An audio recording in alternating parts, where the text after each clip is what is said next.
Hello, hello. Our phones connected to smartphones playing silly buggers now. That wouldn't possibly happening on our march towards challenging times, would it? Anywho, I was just getting to a good part too. I've been doing live blood screening for about 15 years. And when I look at the blood, you're sort of looking at the health and vitality of white blood cells. We look at the health and vitality of the red blood cells. There was an interview with Dr. Jane Ruby, Stu Peters, about a week ago, where they were talking about a doctor who's been doing some live blood on people who have been having some issues. And it was making me think about people who I've treated over the years, where I can see signs of old viral activity in their live blood screening, where they're exhausted, they've come to me for exhaustion, or they've come to me for chronic fatigue or fibromyalgia or those sort of things. Basically ill health that isn't really showing up in medical testing and procedures. And when you start looking at the health of the white blood cells, you find all sorts of things going on. So there's an interview, please ask me to share it, but it's on the CMN.org. No, it's not. It's on cmnnews.org. And it's by a guy who was a bit of a superstar during the HIV days, working out what medications helped people. So he is, of course, doing all sorts of research again at the moment. So there's things called atypical lymphocytes, atypical monocytes. And it's when there is so much toxic residue that the body just can't keep up.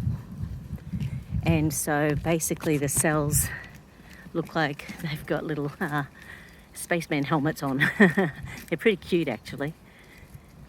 And it's a bit of a sign that that white blood cell has got no more oomph, got no more pizzazz, got no more ability to help you out.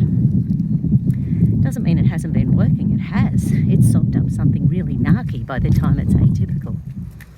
So I find it quite fabulous when I find them, because it's a sign that we need to boost immunity. We need to clean up the white blood cells, help the spleen along, help the liver, help the kidneys, help the lymphatic systems. And of course, detoxing is very much a natural therapy domain, because medically it's not really something they do. You know, I've got a brother who's a GP here in Australia, and really they know very, very little about detoxification. It's not in the big pharma model. So, and even with very specific markers in live blood, they don't know what to do with them. I see things and I go, well, this means that's a deficiency of glutathione, or that means that's a deficiency of blah, blah, blah. And doctors have no idea here in Australia. And that's okay. They're not trained to. They've been trained by big FARMA. And so that's their knowledge base. So this dude who is in this interview on cmnnews.org, he was talking about the monocytes and how bits of fragments of are still stuck in the monocytes in these people who have got the long symptoms. They're playing the long, exhausted game afterwards. So I'm wondering whether or not, if I see people who are having issues after the shot, or people who have had, although we've had so few people here in Australia who actually have symptoms, certainly in Brisbane, you know, it's not many, because what our government's doing is putting healthy people in, and just so they can keep them quarantined.